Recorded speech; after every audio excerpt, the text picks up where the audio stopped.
Kita masuk ke hadis nomor 23. Qala al-muallif rahimahullahu tabaraka wa ta'ala al-hadits ats-tsalits wal 'ishrun. Hadis yang 23. An Abi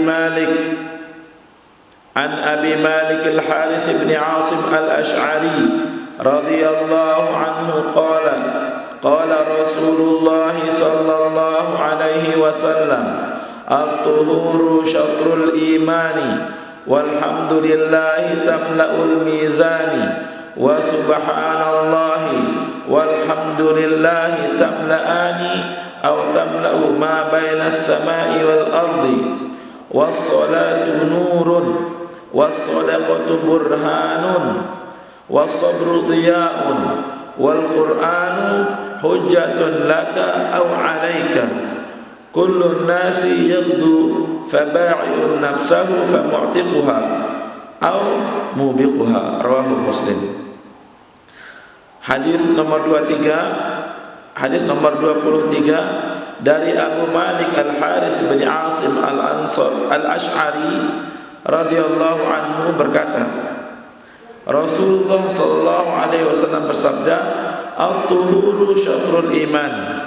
Kebersihan itu, kesucian itu setengah daripada iman. Walhamdulillahi tamla'ul mizan. Ucapan alhamdulillah, segala puji bagi Allah Azza wa Jalla, itu memenuhi timbangan. Wa subhanallahi walhamdulillahi, dan kalimat subhanallah, maha suci Allah, segala puji bagi Allah, tamla'ani, kedua-duanya memenuhi timbangan. Ma bainas sama'i wal ardh, memenuhi antara langit dan bumi ini. Was-salatu nurun, salat adalah cahaya. Was-sadaqatu burhanun, sedekah adalah petunjuk. Was-sabru diya'un, sabar adalah cahaya.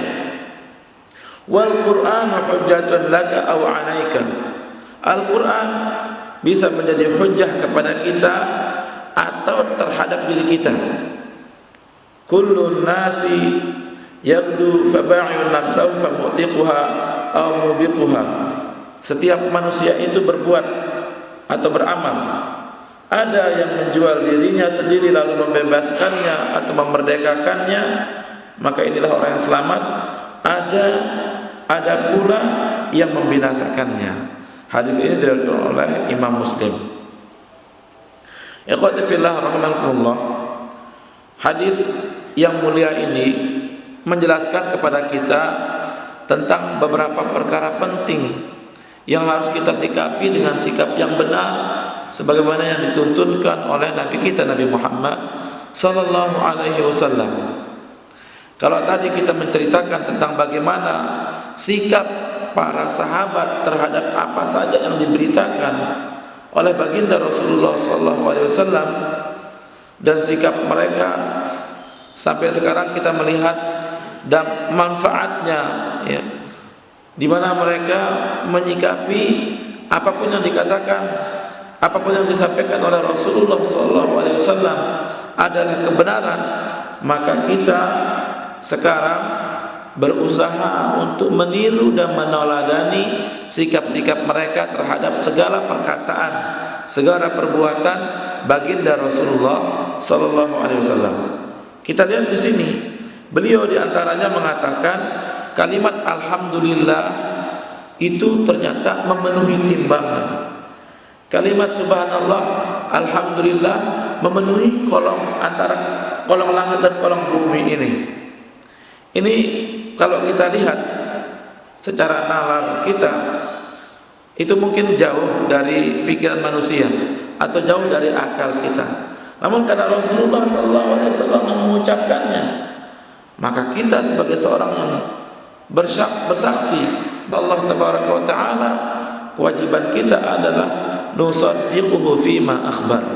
Kita membenarkan semua perkataan beliau sallallahu alaihi wasallam. Kita lihat di sini, beliau sallallahu alaihi wasallam dalam hadis yang mulia ini beliau bersabda mengatakan at-tuhuru syatrul iman. At-tuhuru syatrul iman. Kebersihan, kesucian itu merupakan setengah dari iman. Kita percaya bahwa iman itu adalah at-tasdiq, pembenaran dalam hati, di mana iman itu ada 6 rukunnya. Iman kepada Allah tabaraka wa ta'ala, iman kepada malaikat-malaikat Allah azza wa jalla, iman kepada para rasul Allah, iman kepada kitab-kitabnya, iman kepada hari akhir, dan iman kepada qada dan qadarnya, untung baik ataupun untung yang lainnya. Ini merupakan iman. Dan kita ketahui bahwa keimanan ini merupakan suatu hal yang ada di dalam dada, dalam hati kita, yang dimana dibenarkan oleh hati kita. Ya, iman ini merupakan ucapan atau suatu ucapan yang diucapkan oleh lisan kita. Kita bersaksi bahwa tidak ada Tuhan yang berhak diibadahi dengan benar selain Allah. Kita bersaksi bahwa Nabi Muhammad adalah utusan Allah. Ini adalah ucapan yang diucapkan oleh lisan, yang ucapan ini dibenarkan oleh hati. Ini namanya iman, ikhwan. Dan kemudian dipraktikkan dengan anggota badan, yang dimana hal ini terlihat. Apa yang diucapkan oleh lisan yang dibenarkan oleh hati ini terlihat di dalam aplikasinya, dalam kehidupan kita sehari-hari. Anggota badan kita melakukan apa yang diperintahkan oleh Allah Ta'ala. Sekarang kata baginda Rasulullah SAW, al-tuhuru syatrul iman. Kebersihan ataupun kesucian itu merupakan setengahnya daripada keimanan. Kebersihan itu merupakan setengahnya daripada keimanan. Setelah kita bersuci, ya, setelah kita bersuci, maka berarti kita sudah mencapai setengahnya keimanan.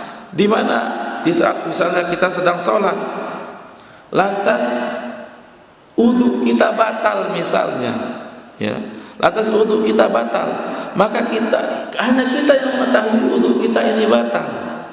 Sebabnya batal apa? Misalnya ada suatu yang keluar dari 2 jalan, entah itu pipis ataupun entah itu angin yang keluar dari perut kita atau dari dubur kita misalnya. Hanya kita yang mengetahuinya, orang lain tidak tahu. Tapi kita beriman kepada Allah Taala, kita tahu Allah mengetahui apa yang keluar dari dubur kita tersebut, kita batalkan ke sholat kita. Padahal kalau kita diam saja, tidak melakukan apa-apa, atau kita melanjutkan ibadah kita, tidak ada yang tahu. Tapi Allah Maha mengetahuinya. Dan kita beriman kepada Allah, Allah Maha mengetahuinya. Maka kita pun segera membatalkan sholat kita, kemudian kita berwudu, kemudian melanjutkan kembali sholat kita setelah kita bersuci tersebut. Al-tuhuru syatrul iman. Kebersihan itu merupakan setengah daripada keimanan. Kalau ada orang yang sholat, entah dia jadi imam atau jadi makmum misalnya, lantas kemudian dia batal sholatnya atau batal wudunya di dalam sholat tersebut, kemudian dia mengatakan jamaahku tidak tahu atau orang lain tidak tahu kalau aku sedang batal. Terutama misalnya ketika hari Jumat misalnya, orang-orang nggak tahu kalau dia sedang batal, kemudian dia langsung saja atau terus saja melanjutkan sholatnya misalnya, ya. Dia lupa bahwa Allah Tabaraka Ta'ala Maha mengetahui. Keimanan kepada Allah Azza wa Jalla, keimanan kita kepada Allah Maha mengetahui, akan menuntun kita untuk kita segera melepaskan sholat kita atau membatalkan sholat kita karena memang sudah batal. Kemudian kita keluar dari saf, kemudian kita berwudu. At-tuhuru syatrul iman. Kebersihan itu, kesucian itu merupakan setengah daripada keimanan. Oleh karena itu ya ikhwatifillah, ya, orang yang beriman, yang selalu menjaga kebersihannya, yang selalu menjaga kesuciannya dengan berwudu, dengan menjaga wudunya, itu subhanallah keimanannya itu setengah keimanan itu sudah dia dapatkan. Setengahnya berikutnya dia akan melakukan ibadah-ibadah yang Allah Tabaraka wa Ta'ala laksanakan. Ada satu hadis yang lain, itu an-nadhafatu minal iman.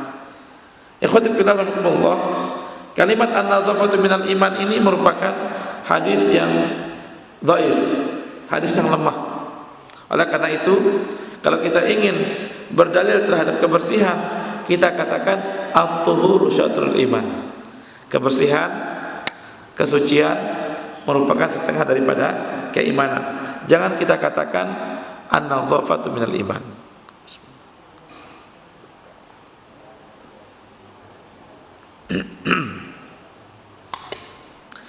Ikhwati fillah rahimakumullah.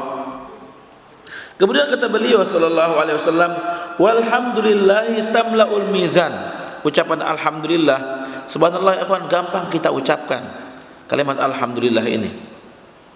Kita lagi di atas kendaraan kita lagi berjalan, kita lagi apa saja, gampang untuk kita ucapkan kalimat alhamdulillah ini. Ternyata kalimat alhamdulillah ini tamlaul mizan, dapat memenuhi timbangan. Di sini juga terdapat isyarat bahwa kita beriman kepada adanya timbangan nanti pada hari kiamat. Di mana timbangan ini Allah Azza wa Jalla menimbang amal baik dan amal buruk setiap hambanya. Jika ada yang amal baiknya lebih berat daripada amal buruknya, maka itu merupakan tanda bahwa dia akan masuk ke dalam surganya. Tapi jika ada orang yang amal buruknya itu lebih berat daripada timbangan amal kebaikannya, maka itu merupakan tanda bahwa dia akan menjadi penghuni neraka. Dia akan menjadi penghuni neraka.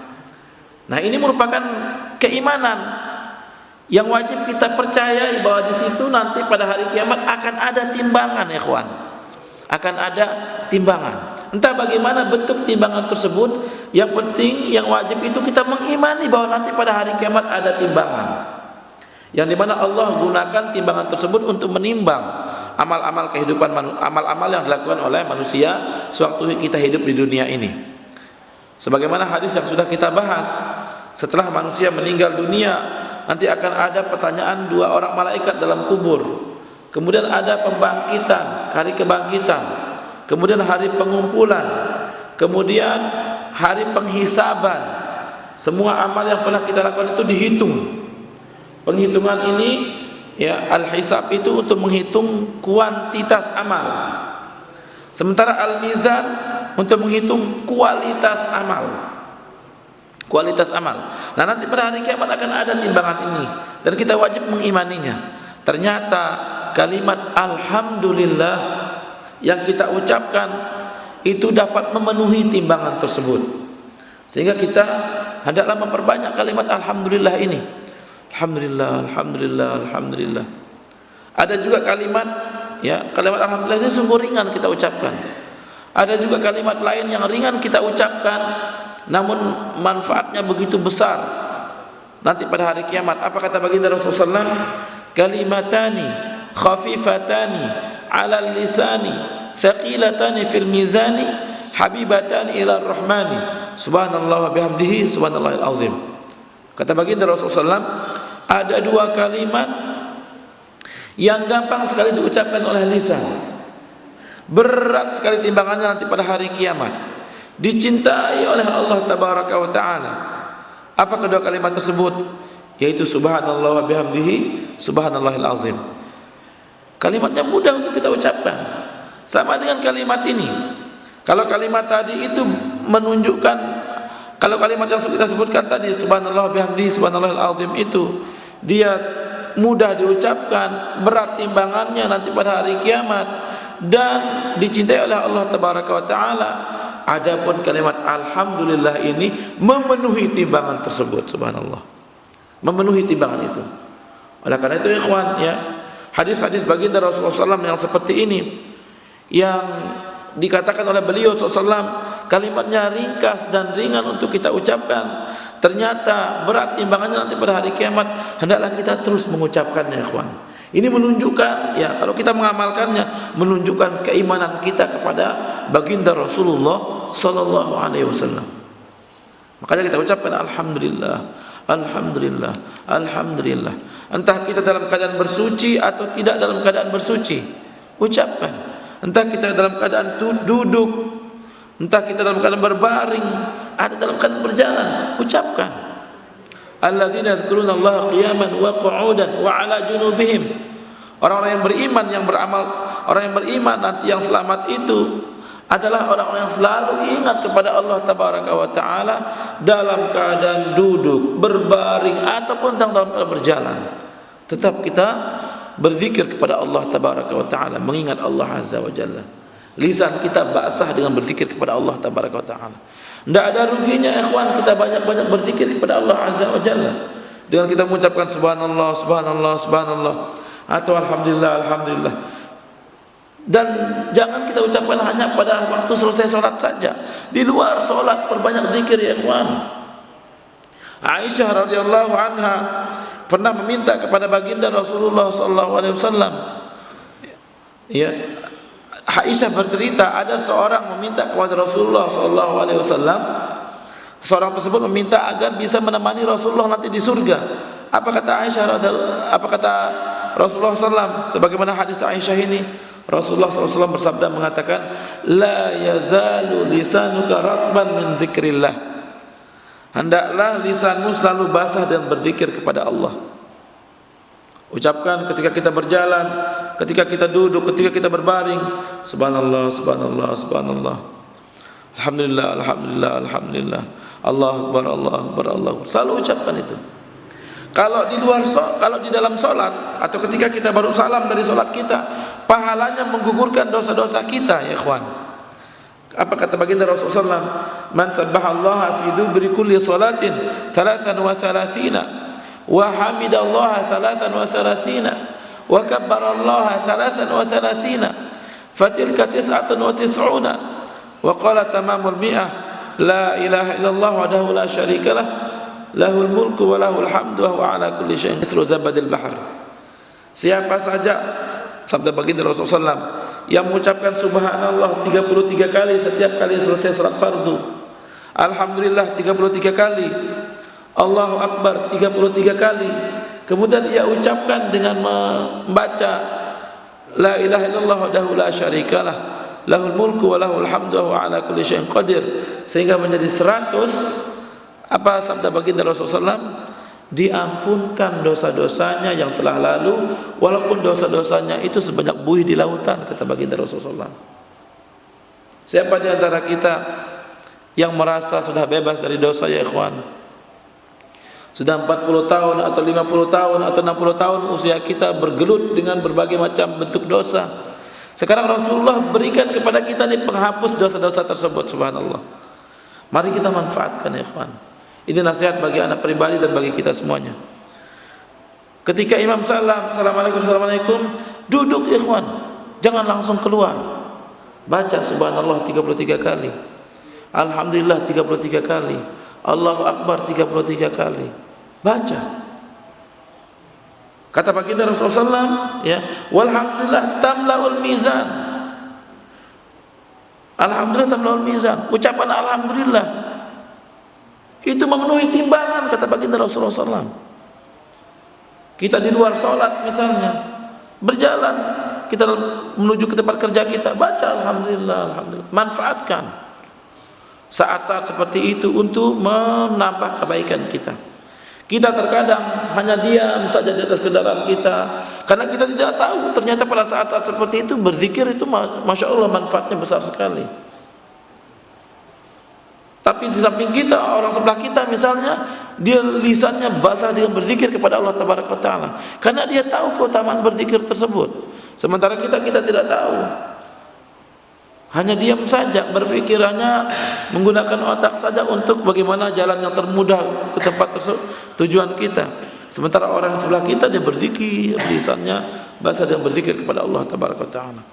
Kalau kita tahu pada saat seperti itu, kalau kita manfaatkan detik demi detik hidup kita tersebut dan berzikir kepadanya, betapa banyak pahala yang kita dapatkan, maka tentu kita akan gunakan dengan berzikir kepada Allah Azza wa Jalla. Disinilah terlihat bagaimana keutamaan orang yang berilmu dengan orang yang tidak berilmu, ikhwan. Orang yang berilmu senantiasa memanfaatkan waktu-waktunya itu untuk berzikir kepada Allah Azza wa Jalla. Di saat dia berjalan atau tengah perjalanan, ucapkan subhanallah, subhanallah, alhamdulillah, alhamdulillah. Ketika dia menanjak, Allahu Akbar, Allah. Ketika menurun, subhanallah, subhanallah, subhanallah. Karena itu tuntunan baginda Rasulullah sallallahu alaihi wasallam. Kemudian sabda beliau, wa subhanallahi walhamdulillahi tamla'ani atau tamla'u ma baina as-sama'i wal ardi. Kalimat subhanallah dan alhamdulillah, dua kalimat ini ikhwan, subhanallah dan alhamdulillah, ternyata kata baginda Rasulullah SAW itu tamla'ani atau tamla'u, memenuhi kolong bumi ini ikhwan. Antum melihat jarak antara langit yang terdekat yang kita lihat sekarang ini dengan bumi kita sekarang ini, itu berapa puluh ribu atau berapa puluh ribu kilometer jauhnya. Tapi subhanallah, kalimat subhanallah, alhamdulillah, dua kalimat ini dapat memenuhi kedua kolong antara langit dan bumi ini.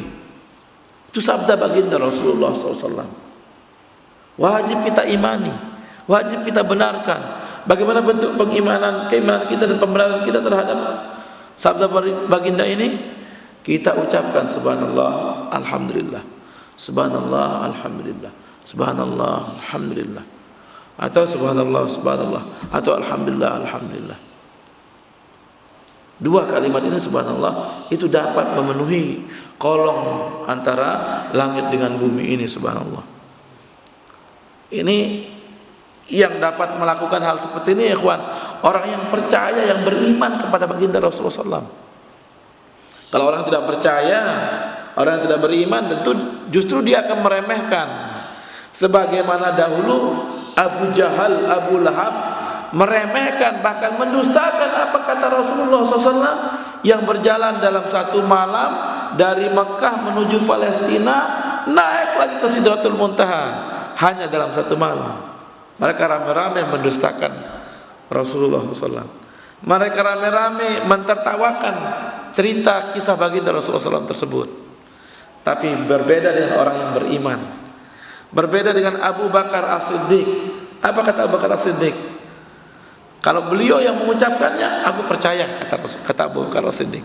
Makanya Abu Bakar As-Siddiq dikenal dengan nama As-Siddiq, yaitu orang yang membenarkan ucapan baginda Rasulullah sallallahu alaihi wasallam. Nah, sekarang kita sekarang ini ya, Rasulullah mengatakan kepada kita subhanallah, alhamdulillah, itu memenuhi kolom ini ya ikhwan. Apakah kita mau menyikapinya seperti sikap Abu Jahal dan Abu Lahab? Tentu tidak. Kita menyikapinya dengan sikap Abu Bakar As-Siddiq radhiyallahu anhu tentunya. Kita ucapkan subhanallah, alhamdulillah, subhanallah, alhamdulillah, atau subhanallah, subhanallah, subhanallah, alhamdulillah, alhamdulillah, alhamdulillah. Manfaatkan detik demi detik perjalanan kita yang kita lakukan misalnya, atau kita sedang olahraga, daripada kita diam atau daripada kita mendengarkan musik di telinga kita, lebih baik kita ucapkan subhanallah, alhamdulillah, subhanallah, sambil goes sepeda kita misalnya, seperti itu. Kalau kita sedang tidak mengobrol dengan teman kita misalnya, manfaatkan ya. Ingat kata baginda Rasulullah SAW ketika sahabatnya meminta kepada beliau untuk ditemani atau menemani beliau di surga. Kata beliau, la yazalu lisanuka ratban min zikrillah. Hendaklah lisanmu selalu basah dengan berzikir kepada Allah, kata baginda Rasulullah SAW. Kemudian kata beliau SAW, was-salatu nurun, ya, as-salatu nurun. Salat adalah cahaya. Ikhwati fillah rahimakumullah. Nanti pada hari kiamat, orang-orang yang umat Nabi kita Nabi Muhammad SAW ya, itu dikenal dengan cahayanya nanti pada hari kiamat. Kata beliau SAW, umatku itu, aku kenal umatku itu dalam keadaan ghurran muhajjalina min atharil wudu, kata beliau SAW. Sesungguhnya aku mengenali umatku itu karena ada cahaya yang ada pada diri mereka, di anggota-anggota wudu mereka itu ghurran muhajjalin, satu cahaya yang bersinar terang karena bekas wudunya, kata baginda Rasulullah sallallahu alaihi wasallam. Di kehidupan nyata kita sekarang terlihat orang yang sholat dengan orang yang tidak pernah sholat. Kalau orang yang tidak pernah sholat, walaupun dia sering mandi, sering membasahi tubuhnya dengan air ya, itu mukanya itu agak suram-suram atau bagaimana begitu. Tapi orang yang bersolat, berwudu, muka itu bercahaya, mukanya itu terang, berbinar, subhanallah. Terlihat dari wajahnya. Makanya terlihat ya, ketika kita sedang berada di keramaian misalnya, itu dapat kita lihat mana orang yang menjaga sholatnya dan mana orang yang tidak menjaga sholatnya. Itu di dunia. Nanti pada hari kiamat, baginda Rasulullah SAW mengatakan, sholat ini merupakan cahaya, kata baginda Rasulullah SAW. As-sholatu nurun, kata baginda Rasulullah SAW. Ayat sholatul faridah wan nafilah nurun fil qalbi wa nurun fil wajhi wa nurun fil qabri wa nurun fil hasyri li'anna al haditha mutlaqun wa jarib wa tajid. Ya. Kata beliau, as-salatu nurun, maksudnya di sini adalah nurun, salat adalah cahaya di wajah, yaitu cahaya ketika kita berada di dalam nurun fi al-qalbi, nurun di dalam hati kita. Salat kita ini akan menuntun kita kepada kebenaran. Salat ini nurun di wajah kita, cahaya di wajah kita, cahaya pula di kuburan kita, cahaya pula nanti ketika kita berada di padang mahsyar. Ya. Ini sabda baginda Rasulullah SAW. Sehingga dengan demikian ya ikhwan, saat kita nanti berkumpul ya, di padang mahsyar, kita dikumpulkan dalam keadaan seperti itu, Allah berikan kepada orang-orang yang selalu menjaga salatnya itu cahaya nanti pada hari kiamat. Sehingga baginda Rasulullah SAW itu memahami, mengetahui umatnya itu dari cahayanya tersebut. Mudah-mudahan kita yang selalu menjaga salat kita ini ya ikhwan ya, nanti kita diberikan cahaya tersebut oleh Allah Tabaraka wa Ta'ala. Cahaya di dalam hati kita, cahaya ketika di dalam kuburan kita, di padang mahsyar, dan juga nanti cahaya ketika kita sedang berada di hari kiamat tersebut ya ikhwan. Kemudian kata baginda Rasulullah SAW, was-sadaqatu burhanun. Sedekah adalah burhan, sedekah adalah petunjuk. Apa itu sedekah? Kenapa sedekah dikatakan burhan? Kenapa sedekah itu dikatakan petunjuk? Sedekah ya ikhwan, kita adalah orang manusia itu ya. Manusia adalah sangat cinta, sifat manusia adalah sangat cinta kepada harta. Tapi tatkala kita miliki harta tersebut, kita menginfakkan harta kita itu, kita bersedekah dengan harta yang kita miliki tersebut. Padahal begitu cintanya kita tadi kepada harta. Kenapa kita bersedekah? Kenapa kita menginfakkan harta kita tersebut? Karena kita tahu bahwa apa yang kita keluarkan ini nanti akan dibalas oleh Allah Azza wa Jalla dengan pahala yang berlimpah. Sehingga seseorang yang mengeluarkan hartanya untuk bersedekah, ini merupakan petunjuk bahwa orang ini, hati orang ini, keimanannya itu begitu kuat, sehingga dia harta yang begitu dia usahakan, dia belanjakan, dia gunakan untuk bersedekah, yang diharapkan adalah apa yang ada di sisi Allah Azza wa Jalla. Antum lihat bagaimana bagaimana Khadijah radhiyallahu anha yang merupakan saudagar kaya raya, itu menginfakkan seluruh hartanya untuk para sahabat Rasulullah SAW di jalan Islam ya ikhwan. Hartanya begitu banyak disedekahkan oleh Khadijah radhiyallahu anha untuk kejayaan Islam. Ketika Rasulullah SAW diboikot selama 3 tahun di sebuah tebing atau di sebuah tempat, di sebuah lembah, diboikot di situ, tidak boleh berbelanja, berhubungan dagang dengan kaum muslimin. Orang-orang Arab ini sepakat untuk memboikot Rasulullah SAW selama 3 tahun. Pada tahun ke-7 Hijrah, tidak boleh berdagang, tidak boleh menikahkan, tidak boleh memberikan mereka bantuan apapun, tidak boleh semuanya. Akhirnya kaum muslimin ya, dengan keadaan yang serba terbatas, tidak bisa mendapatkan makanan kecuali kalau mereka belanja ke tempat yang jauh, yang di luar orang-orang Makkah ini yang telah memboikot mereka. Khadijah radhiyallahu anha menginfakkan semua hartanya. Semua harta dia infakkan untuk kaum muslimin, dan makanan di luar Makkah kemudian disedekahkan kepada kaum muslimin yang ada di lembah tersebut.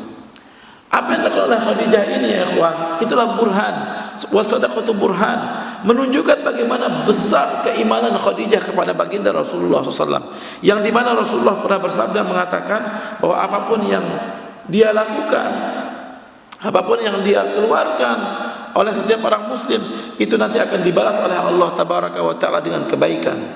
Faman ya'mal mithqala dzarratin khairan yarah. Siapapun yang melakukan kebaikan walaupun hanya sebesar biji sawi, nanti akan dia dapatkan balasan dari Allah azza wa jalla.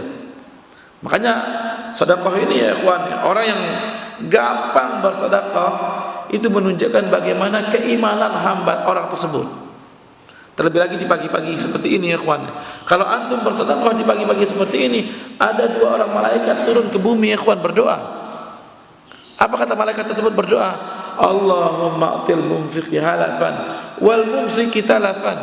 Ya Allah, kata 2 malaikat tadi, berikanlah orang yang bersedekah di pagi hari ini ganti yang lebih baik.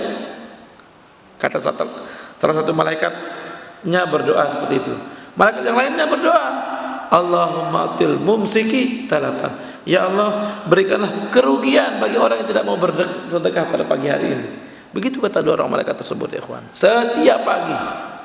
Oleh karena itu, orang yang menjaga sedekahnya di pagi hari berarti menunjukkan burhan, menunjukkan bagaimana keimanannya kepada sabda Rasulullah SAW ini, bahwa di pagi hari itu ada 2 orang malaikat yang berdoa bagi orang-orang yang bersedekah atau yang orang yang tidak bersedekah di pagi hari tersebut.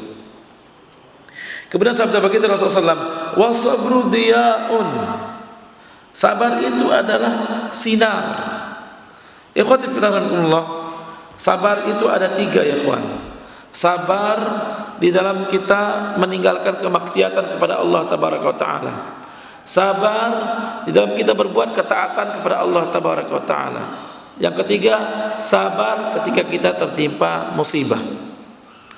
Ibnu Qayyim al-Jauziyah menyebutkan ketiga macam sabar ini. Kata beliau, sabar tidak bermaksiat kepada Allah azza wa jalla. Contohnya adalah beliau sebutkan misalnya Nabi Yusuf alaihissalam, ketika begitu besar godaan dari Zulaiha itu terhadap Nabi Yusuf alaihissalam, beliau tetap tidak mau melayani nafsu birahi beliau. Padahal beliau orang muda, beliau adalah orang yang muda ya. Tapi beliau dipalingkan oleh Allah tabaraka wa taala. Dia bersabar menghadapi ajakan tersebut. Dia lebih memilih Allah azza wa jalla. Aku takut kepada Allah azza wa jalla, kata Nabi Yusuf alaihissalam. Makanya ditinggalkan. Bagaimana tidak, coba antum lihat ya. Zulaiha sudah menggunakan pakaian yang begitu transparan, kemudian sudah menutup pintu dan jendela-jendela. Semua dayang-dayang, semua pembantu sudah dijauhkan oleh dia. Nabi Yusuf alaihissalam, kalau dia mau melakukan hal itu bisa saja dia melakukannya, tapi dia lebih memilih apa yang di sisi Allah azza wa jalla. Ini sabar terhadap kemaksiatan kepada Allah azza wa jalla. Yang kedua, sabar terhadap ketaatan atau sabar dalam melakukan ketaatan kepada Allah azza wa jalla. Misalnya di hari-hari yang dingin seperti ini, di saat kita senang, nyaman, tidur, berselimutkan kain yang tebal ya, Allah memanggil hayya 'alas shalah.